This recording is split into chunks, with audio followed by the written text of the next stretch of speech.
ይግቡ በ45000 ካሬ ሜትር ላይ ወደ ተንጣለለው የፊሶን ሪል ስቴት እንኳን ደህና መጣችሁ። ቤቶቻችን ተጠናቀዋል። ይምጡና ይረከቡ። በተንጣለለው የፊሶን መንደር ታውን ሃውስ፣ ቪላና አፓርትመንት እንደ ምርጫው አቀርበናል። ዘመናዊና ቅንጡ አፓርትመንቶቻችን ከባለ 1 እስከ ባለ 3 መኝታ ተሰናድተዋል። እርሶን ይጠብቃሉ። የከርሰ ምድር ውሃ፣ ለተለያዩ ፕሮግራሞች የሚሆን ሰፊ ቴራስ፣ 24 ሰዓት የማይቋረጥ ተጠባባቂ ጄኔሬተር፣ ሰፊና አስተማማኝ የመኪና ማቆሚያ፣ የደህንነት ካሜራ ጨምሮ ይሄ ቀረሽ የማይባል ዘመናዊና ቅንጡ አፓርትመንት። ምርጫው ቪላ ከሆነ ደግሞ የተሟላና በ340 ካሬ ሜትር ላይ ያረፈ በውስጡ 6 መኝታ ቤቶች፣ 7 መታጠቢያ ቤቶች፣ 2 ሳሎን፣ 1 ባህላዊና 1 ዘመናዊ ኩሽናዎችን በውስጡ ያቀፈ ቤትም አለን። ታውን ሃውስስ ቢሉ በፊሶን መንደር ምን ጠፍቶ 5 መኝታ ቤት፣ 6 መታጠቢያ ቤትን፣ 1 ባህላዊና 1 ዘመናዊ ኩሽና አካቶ በ190 ካሬ ላይ ያረፈ 2 መኪና ማቆም የሚያስችል ሰፊ ግቢ ያለው የፊሶን መንደር። ይምጡ፣ ዛሬውኑ የቤት ባለቤት ይሆኑ። በ0952 78 78 78 ወይም በ0952 79 79 79 ላይ ሃሎ ይበሉን። ፊሶን ሪል ስቴት የርሶ።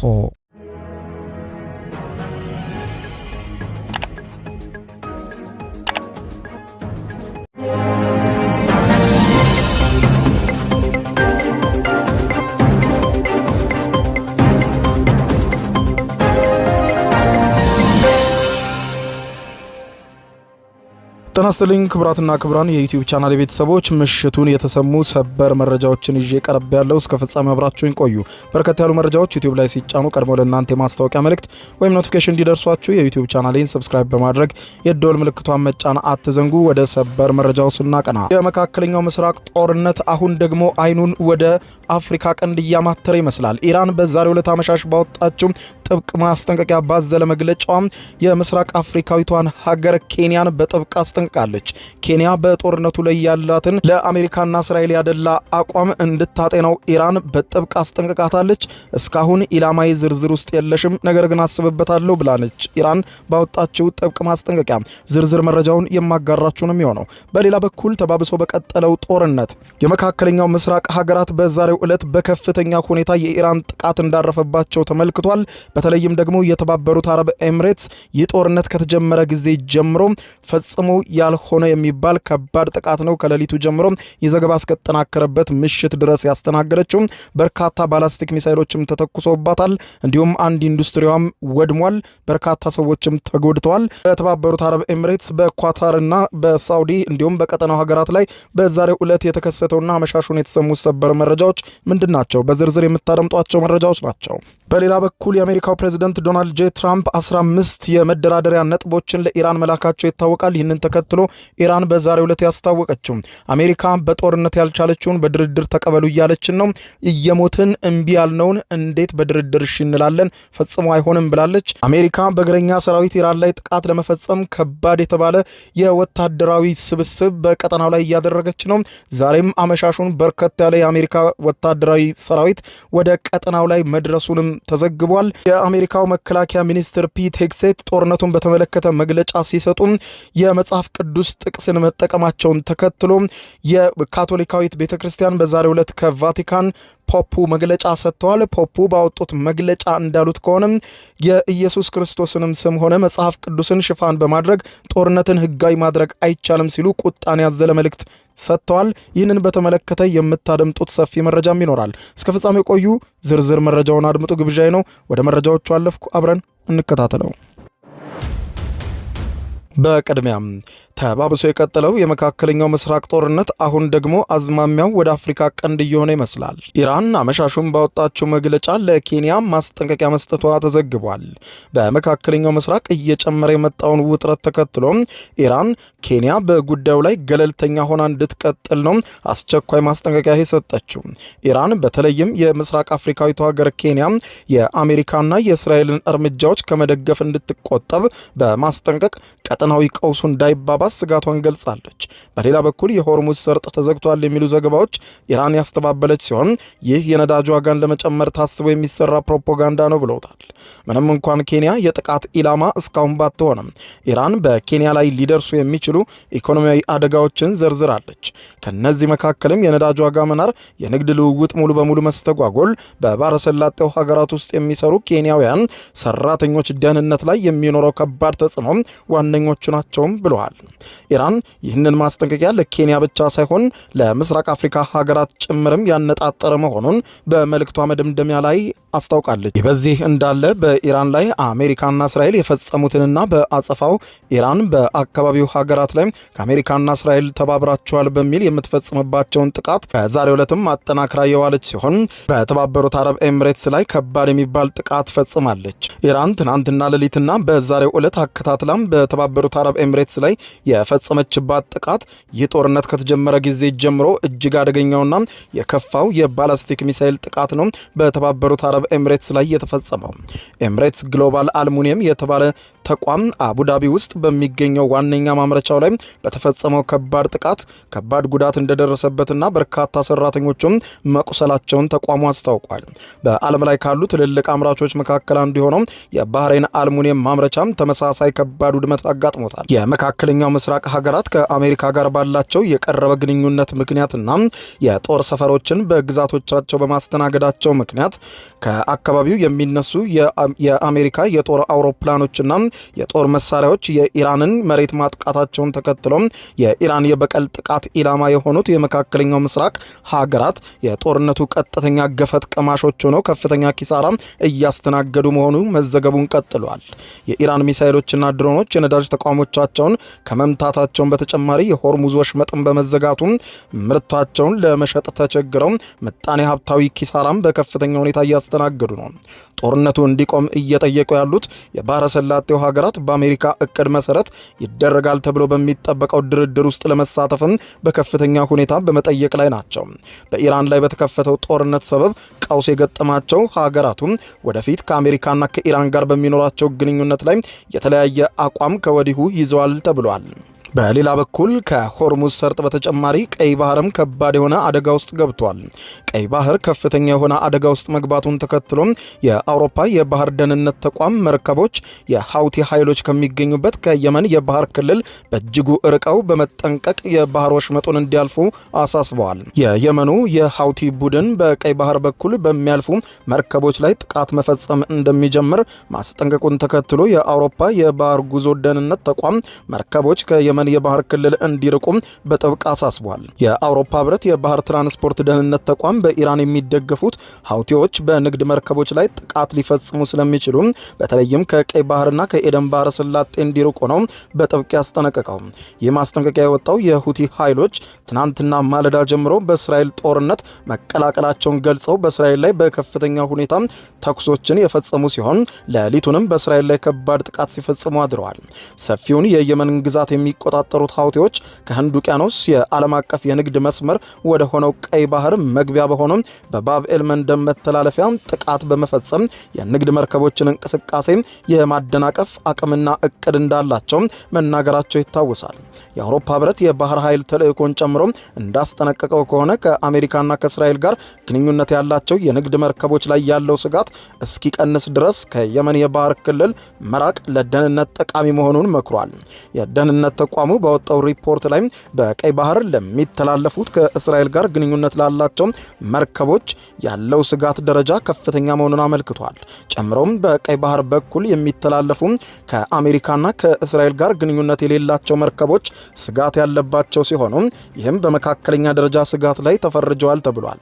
በኢራን የሚደገፉት ሀውቲዎች ለ2 ዓመታት ጋዛ ውስጥ ጦርነት በተካሄደበት ጊዜ የእስራኤልን ጥቃት በመቃወም ለፊልስጤማውያን ያላቸውን ድጋፍ ለማሳየት በቀይ ባህር ባህር በሚተላለፉ እስራኤል ደገፍ መርከቦች ላይ ከፍተኛ እንቅፋት ፈጥረው መቆየታቸው ይታወሳል። የየመኑ ሀውቲ ቡድን ሀገር አቆራርጠው እስራኤል ጭምር መድረስ የሚችሉ ግዙፍ መሳሪያዎችን የታጠቀ ኃይል በመሆኑ በቀጠናው ላይ ከፍተኛ ስጋት እንደሚደቅንም ከወዲሁ ታምኖበታል። ሁቲዎች በቀይ ባህር በኩል በሚያልፉ መርከቦች ላይ በሚፈጽሙት ጥቃት ምክንያት የንግድ መርከቦችን እንቅስቃሴ ከዚህ ቀደም ለረጅም ጊዜ አስተጓጉሎ የነበረ ሲሆን የባህር ትራንስፖርት ጉዞም በሌላ አቅጣጫ እንዲሆን በማስገደድ ጭምር ምዕራባውያንን ለከፍተኛ ኪሳራ ዳርገዋቸው ነበረ። ሁቲዎች ጠላት በሚሏት እስራኤል ላይ ጥቃታቸውን እንደሚቀጥሉና በቀይ ባህር በኩል የሚተላለፉ መርከቦች ላይ ጥቃት እንደሚፈጽሙ ከወዲሁ አሳውቀዋል። ይህ ደግሞ ከመካከለኛው ምስራቅና ከእስያ ተነስተው በቀይ ባህር በኩል ወደ ምስራቅና ሰሜን አፍሪካ እንዲሁም ወደ አውሮፓ የሚጓዙ መርከቦች ጉዟቸውን በቀናነት በማራዘም ወጫቸውን በሚጨምረው በደቡብ አፍሪካ በኩል ለመጓዝ እንደሚገደዱም ያደርጋል።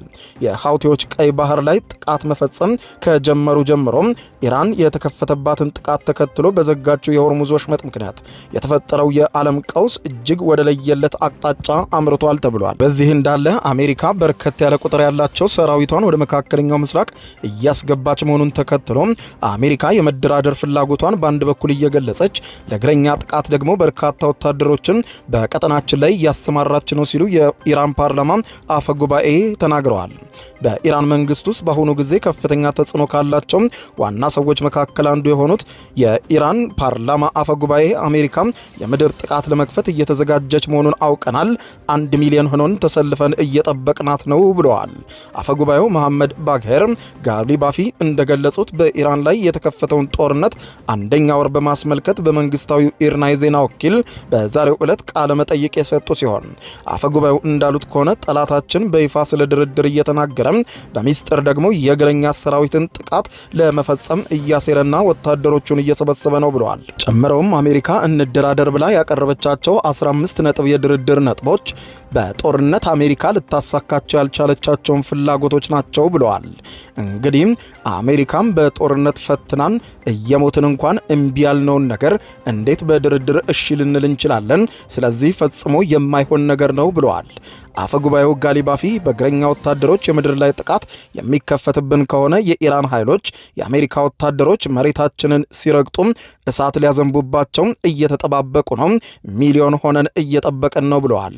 ትራምፕ በተደጋጋሚ ያቀረቡትን የኢራን እጅ መስጠትን በተመለከተ አፈ ጉባኤው በአረብኛ ቋንቋ የሀገራቸውን ምላሽ ግልጽ ነው በማለት ውርደትን እንደማይቀበሉና ቢሞቱ እንደሚመርጡ ገልጸዋል። አንዳንድ ያልተረጋገጡ ዘገባዎች እንደሚሉት ከሆነ የትራምፕ አስተዳደር ጋሊባፊን በቀጣይ የሀገሪቱ መሪ ሊሆኑ ይችላሉ ብሎ ያምናል በሚል አክሲዮስ የዜና ወኪል የአሜሪካ ባለስልጣን ምንጮችን ጠቅሶ መዘገቡ አይዘነጋም። በተያዘ ዜና ጦርነትን ተቀባይነት እንዲኖረው ለማድረግ ሲባል ኢየሱስ ክርስቶስን ስም መጠቀም አይቻልም ሲሉ ፖፕ ሊዮ አስቸኳይ ማስጠንቀቂያ ሰጡ።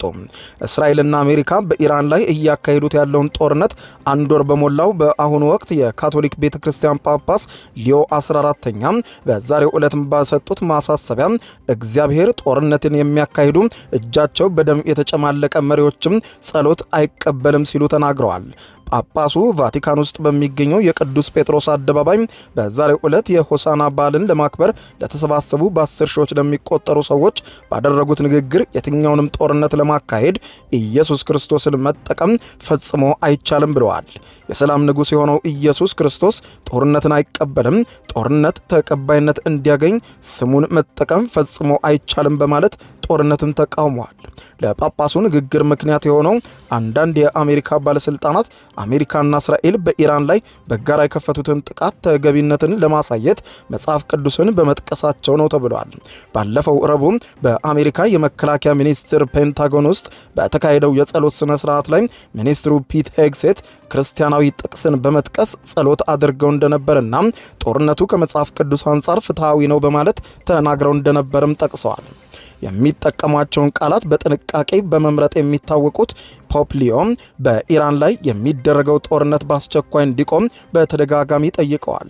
ባለፈው ሰኞ ደግሞ በአየር የሚደረጉ ጥቃቶች ማንንም የሚለዩ ባለመሆናቸው እንዲታገዱ ጭምር ጠይቀው እንደነበረ መገናኛ ብዙሃን ዘግበዋል። ምንም እንኳን ጳጳሱም በዚሁ ንግግራቸው በስም የጠቀሱት የተለየ የዓለም መሪ ባይኖርም ንግግራቸው በቀጥታ በጦርነቱ ተሳታፊ የሆኑትን ወገኖች ኢላማ ያደረገ መሆኑን ተገልጿል።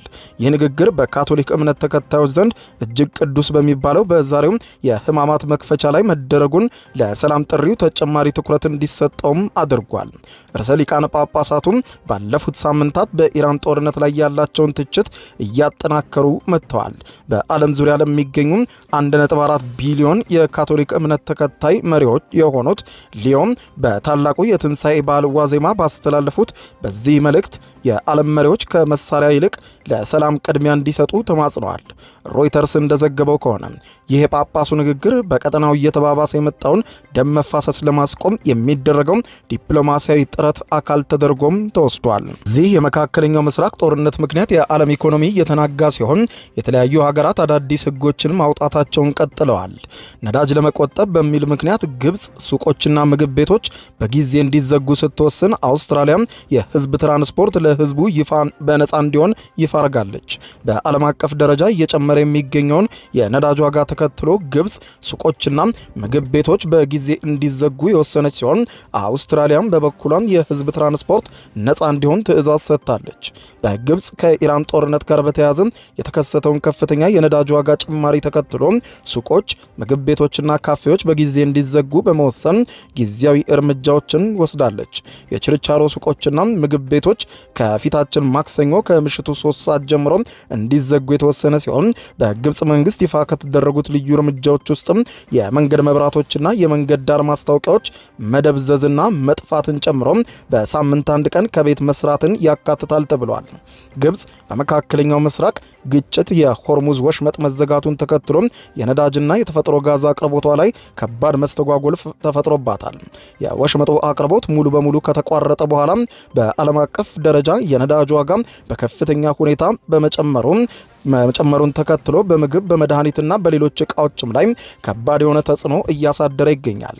ግብፅ በጦርነቱ ውስጥ ተሳትፎ ባይኖራትም ከውጭ በሚገባው ነዳጅ ላይ ያላት ጥገኝነት በሸቀጦች አቅርቦት ላይ ከባድ ጫና መፍጠሩም ታውቋል። የግብፅ ጠቅላይ ሚኒስትር ሙስጠፋ ማድቡሊ ቅዳሜ ዕለት እንደገለጹት ከሆነ የሀገሪቱ የነዳጅ ወጪ በጥር ወር ከነበረበት በእጥፍ አድጎ ወደ 2.5 ቢሊዮን የአሜሪካን ዶላር እንደሚደርስ ገልጸዋል። ሆቴሎችና የቱሪስት መስህብ ቦታዎችም ከኃይል ቁጠባ አንጻር ነፃ ይሆናሉ ብሏል መንግስት። ቱሪዝም የግብፅን 1/10 ኢኮኖሚ እንደሚሸፍንም ይገመታል። ማሪዮትና ኮስሞፖሊታንን ጨምሮ የካይሮ ውስጥ የሚገኙ በርካታ ሆቴሎች ለአርኤፍአይ እንደተናገሩት ከሆነ የኃይል መቆራረጥ ከሰት እንደሚችል በማመን ጄኔሬተሮችን ከመግዛትም ባለፈ ምግብ ቤቶቻቸውን ለእንግዶች ክፍት እንደሚያደርጉም ገልጸዋል። አብዛኞቹ ሰራተኞች በሳምንት ለአንድ ቀን ከቤት ሆነው እንዲሰሩ ቢነገራቸውም እንደ ሆስፒታሎች፣ ትምህርት ቤቶችና ፋብሪካዎች ደግሞ የሚሰሩ አስፈላጊ ሰራተኞችን ይህ ትዕዛዝ አያካትታቸውም ተብሏል። የግብፅ መንግስት የነዳጅና የህዝብ ትራንስፖርት ዋጋንም ጨምሯል። ከፍተኛ ኃይል የሚጠይቁ የመንግስት ፕሮጀክቶች ከማዘግየት በተጨማሪ የመንግስት ተሽከርካሪዎችን የነዳጅ አበልን በ1/3 መቀነሱንም ሮይተርስ ዘግቧል። በሌላ በኩል አውስትራሊያ የህዝብ ትራንስፖርት ነፃ እንዲሆን ወስናለች። በአውስትራሊያ የሚገኙ በመቶዎች የሚቆጠሩ የነዳጅ ማደያዎች ያላቸው ቤንዚንና ናፍጣ እየተሟጠጠ መምጣቱና ዋጋውንም የመካከለኛውን ምስራቅ ጦርነት ከመጀመሩ በፊት ከነበረው እስከ 85 በመቶ መጨመሩ ታውቋል። ይህንን ከባድ ቀውስ ተከትሎ በሜልበርን በጂሎንግን ጨምሮ በቪክቶሪያ ግዛቶች የህዝብ ትራንስፖርት በሚያዝያ ወር ነፃ ይሆናል ተብሏል። ይህም የኑሮ ውድነቱን ጫና እንደሚቀንስ ተስፋ እንዳላቸው የአውስትራሊያ ባለስልጣናት ገልጸዋል። ነዋሪዎች ከበፊቱ በበለጠ አውቶቡሶች፣ ባቡሮችንና ቀላል ባቡሮችን በመጠቀም በነዳጅ ላይ ያላቸውን የፍላጎት ጫና ይቀንሳልም ይላሉ ባለስልጣናት። ነዳጅ ለመግዛት የሚደረገው ሩጫ ጫና መፍጠሩን ባለስልጣናት ገልጸው እስካሁን ድረስም ግን በነዳጅ አቅርቦት ላይ ቅናሽ እንደሌለ ተናግረዋል። በመጨረሻም የመካከለኛው ምስራቅ ጦርነትን ለማስቆም ያለመ ስብሰባ በፓኪስታን መካሄድ በዛሬው ዕለት ጀምሯል። አሜሪካ እስራኤል ከኢራን ጋር እያካሄዱት ያለው ጦርነትን ለማቆም የሚያስችል የተባለ ከፍተኛ ዲፕሎማቶች ስብሰባ በፓኪስታን ዋና መዲና ኢስላማባድ በመካሄድ እንደሚገኝ የተነገረ ሲሆን በዚህ የሰላም ውይይት ላይ የሳውዲ አረቢያ፣ ቱርክና የግብፅ ውጭ ጉዳይ ሚኒስትሮች ተገኝተዋል። የፓኪስታን ጠቅላይ ሚኒስትር ሸህባዝ ሸሪፍን ከኢራን ፕሬዝደንት መሱድ ፔዜሽኪያን ጋር ጥልቅ ውይይት ማድረጋቸውን ገልጸዋል። ይሁን እንጂ አሜሪካና እስራኤል በዚህ ስብሰባ ላይ ያልተሳተፉ ሲሆን የኢራን ፓርላማ አፈ ጉባኤ መሐመድ ባግሄፍ ዛሬ በኢስላማባድ ፓኪስታን የተጀመረውን ስብሰባ መሸፋፈኛ ሲሉ አጣጥለውታል። በሌላ በኩል የዩናይትድ ስቴትሱ መከላከያ ሚኒስትር ለሳምንታት ሊዘልቅ የሚችል የምድር ጥቃት እቅድ እያዘጋጀ መሆኑን ዋሽንግተን ፖስት ከዘገበ በኋላ የአሜሪካ ወታደሮች ብዛት በአካባቢው ላይ በከፍተኛ ቁጥር እየጨመረ እንደሆነ መዘገቡን ተከትሎ ኢራንም ከፍተኛ ቁጥር ያለው የእግረኛ ወታደሯን ወደ ድንበሮቿ አካባቢና ወሳኝ በምትላቸው የወታደራዊ ቀጠናዎች ላይ በስፋት እያሰማራች ትገኛለች። ክቡራን አድማጮች ለሰዓቱ ብታደምጧቸው መልካም ናቸው ያልኳቸው አጫጭር መረጃዎች የሰማችኋቸው ናቸው። በማለዳዊ ዜና ዘገባ ተመልሰን እስከምንገናኝ በያለንበት የዓለም ዳር ቸር እንቆይ።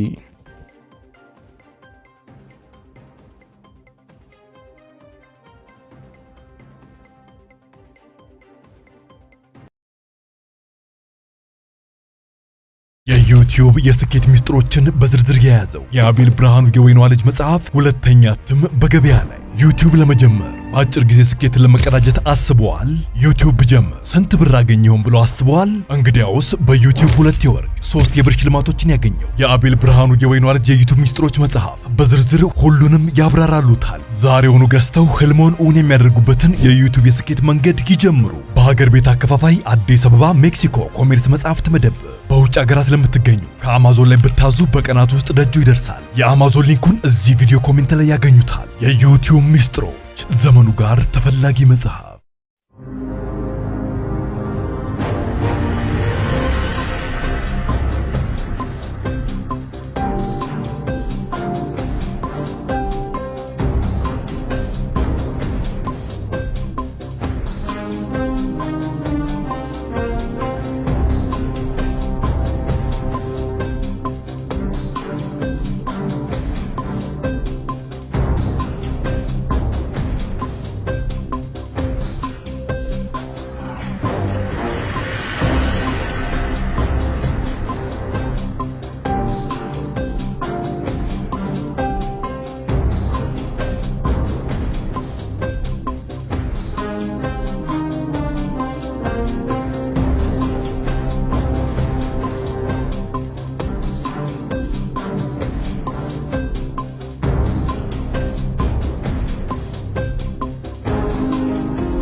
ይግቡ። በ45000 ካሬ ሜትር ላይ ወደ ተንጣለለው የፊሶን ሪል ስቴት እንኳን ደህና መጣችሁ። ቤቶቻችን ተጠናቀዋል። ይምጡና ይረከቡ። በተንጣለለው የፊሶን መንደር ታውን ሃውስ፣ ቪላና አፓርትመንት እንደ ምርጫው አቀርበናል። ዘመናዊና ቅንጡ አፓርትመንቶቻችን ከባለ 1 እስከ ባለ 3 መኝታ ተሰናድተዋል። እርሶን ይጠብቃሉ። የከርሰ ምድር ውሃ፣ ለተለያዩ ፕሮግራሞች የሚሆን ሰፊ ቴራስ፣ 24 ሰዓት የማይቋረጥ ተጠባባቂ ጄኔሬተር፣ ሰፊና አስተማማኝ የመኪና ማቆሚያ፣ የደህንነት ካሜራ ጨምሮ ይሄ ቀረሽ የማይባል ዘመናዊና ቅንጡ አፓርትመንት። ምርጫው ቪላ ከሆነ ደግሞ የተሟላና በ340 ካሬ ሜትር ላይ ያረፈ በውስጡ 6 መኝታ ቤቶች፣ 7 መታጠቢያ ቤቶች፣ 2 ሳሎን፣ 1 ባህላዊና 1 ዘመናዊ ኩሽናዎችን በውስጡ ያቀፈ ቤትም አለን። ታውን ሃውስስ ቢሉ በፊሶን መንደር ምን ጠፍቶ 5 መኝታ ቤት፣ 6 መታጠቢያ ቤትን፣ 1 ባህላዊና 1 ዘመናዊ ኩሽና አካቶ በ190 ካሬ ላይ ያረፈ 2 መኪና ማቆም የሚያስችል ሰፊ ግቢ ያለው የፊሶን መንደር። ይምጡ፣ ዛሬውኑ የቤት ባለቤት ይሆኑ። በ0952 78 78 78 ወይም በ0952 79 79 79 ላይ ሃሎ ይበሉን። ፊሶን ሪል ስቴት የርሶ